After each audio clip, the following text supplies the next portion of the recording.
people, welcome back to my channel Pak Hekriut. Apa kabar teman-teman yang ada di rumah? Semoga kalian baik-baik saja ya. Oke, bright people, kita tetap melanjutkan di channel saya Pak Hekriut. Saya akan menceritakan sesuatu hal-hal yang horor teman-teman. Dan ini merupakan diangkat dari kisah nyata. Dan ternyata ini difilmkan ya teman-teman. Yaitu kita akan membahas seorang anak yang menanti kematiannya ya teman-teman, ya disebabkan karena ada orang tuanya menjalani ilmu pesugihan. Yaitu filmnya kemarin yaitu Sebelum Ajal ya teman-teman. Nah itu diangkat dari kisah nyata. Apakah pantas ya teman-teman? Apakah memang ada? Nah seandainya memang ada, apakah pantas kita menukarkan kehidupan atau nyawa dengan sebuah kekayaan atau hidup yang lebih baik teman-teman? Ya mungkin bisa saja ya teman-teman ya. Kenapa? Karena tuntutan ekonomi. Berpikir di kehidupan nyata lah mereka harus bertahan. Seperti itu ya. Oke, black people. Jadi ini namanya samaran semua. Jadi kita ambil namanya adalah Nadia. Jadi Nadia ini menceritakannya di X-Point ya, di sebuah Twitter.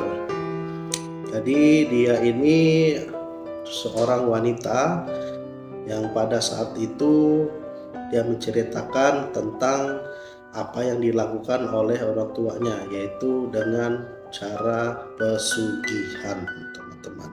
Wow. Awal ceritanya itu tahun 2002. Jadi Nadia ini mereka mempunyai keluarga ya. Namun ibunya ini sakit-sakitan teman-teman. Jadi sakit-sakitnya ini tidak tahu apa penyakitnya. Jadi memang seperti kulitnya terkelupas ya teman-teman. Nah, dan juga seperti ketakutan. Nah, sebelum ibunya ini meninggal, jadi dia berpesan kepada anak-anaknya. Jadi mereka ini mempunyai anak ya. Sebut saja itu ayahnya ini Pak Parjo. Anak keduanya itu adalah si Rama, yang Nadia dan ibunya. Nah, ketika ibunya meninggal menjelang meninggal dunia, ternyata dia sempat ketakutan ya teman-teman. Jadi ketakutan seperti itu, seperti ada sesuatu yang mengganggu, dan pada saat itu diurus oleh kedua si Nadia dan si Rama ini ya teman-teman ya. Nah pada saat seketika tiba-tiba ibunya ini meninggal dunia karena dia mengalami penyakit. Nah pada saat itu si Nadia ini tidak tahu nih kenapa ibunya meninggal, karena dia mungkin merasa memang biasa saja ya, seperti itu ya teman-teman. Jadi seperti penyakit biasa. Dan pada saat ibunya sebelum meninggal, ibunya berpesan supaya ikutin kata-kata orang bapakmu, seperti itu ya. Dan pada akhirnya si ibu ini meninggal dunia. Jadi terpukullah ini Nadia dan teman-temannya ini ya teman-teman ya. Nah setelah itu tidak berapa lama kemudian nih ada perilaku aneh dari bapaknya ini ya teman-teman. Si bapaknya ini ya, namanya si Barjo. Jadi bapaknya ini ya, dia memiliki ruangan khusus. Dan ruangan khusus, jadi setiap malam ada sesuatu, tiap malam itu dia mendatangi ruangan khusus tersebut. Nah anaknya ini setelah sudah agak remaja ya teman-teman, si Rama ini kakaknya dia Nadia ini pergilah itu teman-teman dan mengikuti bapaknya. Dia mengintip di sela-sela kunci dan dia kaget teman-teman, ternyata bapaknya melakukan sebuah ritual. Jadi ritual itu memotong dari kambing ya, dari kambing sebut, dan seperti dihidangkan di sebuah sesajen seperti itu teman-teman.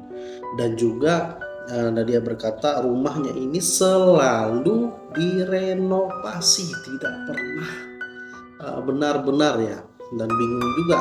Nah, pada akhirnya si Rama ini diam dan dia keluar. Beberapa tahun kemudian, sekitar 7 tahun kemudian, si Rama ini akhirnya bercerita nih kepada Nadia bahwa orang tuanya itu melakukan ritual bapaknya. Jadi si Rama ini menuduh bapaknya lah yang telah menghilangkan nyawa ibunya, seperti itu ya teman-teman. Dan pada akhirnya mereka dua menunggu saat yang tepat. Jadi mereka dua ini pada saat yang tepat menunggu nih, mengintip lagi seperti yang dilakukan oleh Rama. Dan akhirnya Nadia pun tahu bahwa ayahnya ini melakukan sebuah ritual.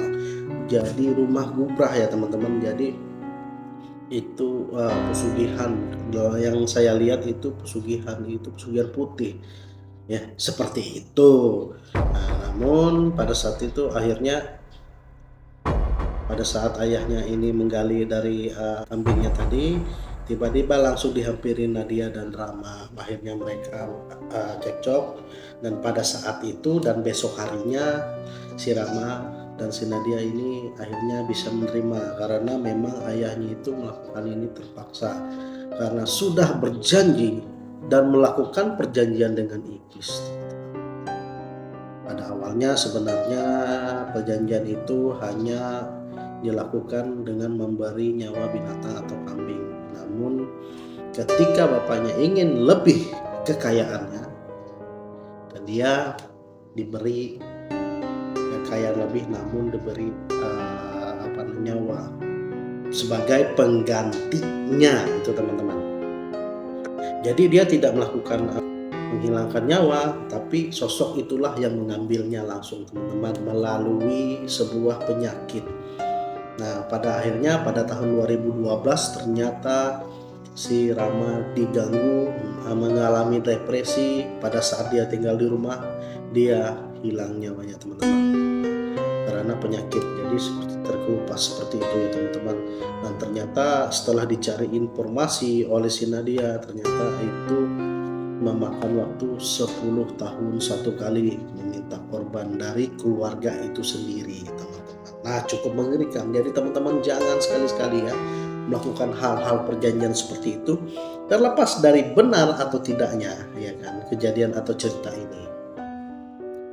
Dan pada akhirnya bapaknya ini tidak melakukan ritual lagi, dan dia mencari kesana kemari, mendatangi orang-orang pintar yang ada di daerahnya, namun tidak ada ketemu. Dan selama kurang lebih 8 tahun ya mereka berkeliling cari orang pintar. Kekayaannya sudah diberi ke orang-orang miskin, ke panti asuhan. Nah pada saat itu tidak ada. Nah pada saat tahun 2021 ya teman-teman, mereka menemui seorang pintar, nenek-nenek tua, dan dia berkata dia tidak bisa melakukan itu karena itu sudah melakukan atau melanggar perjanjian. Jadi si Nadia ini setelah 2012 kan otomatis 2022 dia akan menjadi korban selanjutnya teman-teman. Seperti itu yang ditulis di Twitter ya. Namun kita tidak tahu gimana kelanjutannya lagi teman-teman ya. Apakah si Nadia ini masih hidup atau tidak? Ya sebenarnya ini kita belum bisa menyimpulkan benar atau tidak ya, karena film ini atau tulisan ini diklaim memang kisah nyata, seperti itu alurnya. Kita belum tentu, masa seperti itu ya. Nah kembali lagi ke teman-teman, apakah percaya atau tidak itu saya kembalikan ke teman-teman. Silahkan komen di bawah jika teman-teman mengalami sesuatu yang sama, pesugihan rumah Gubrah. Oke, sampai di sini saja teman-teman. Terima kasih sudah menonton. See you in the next video.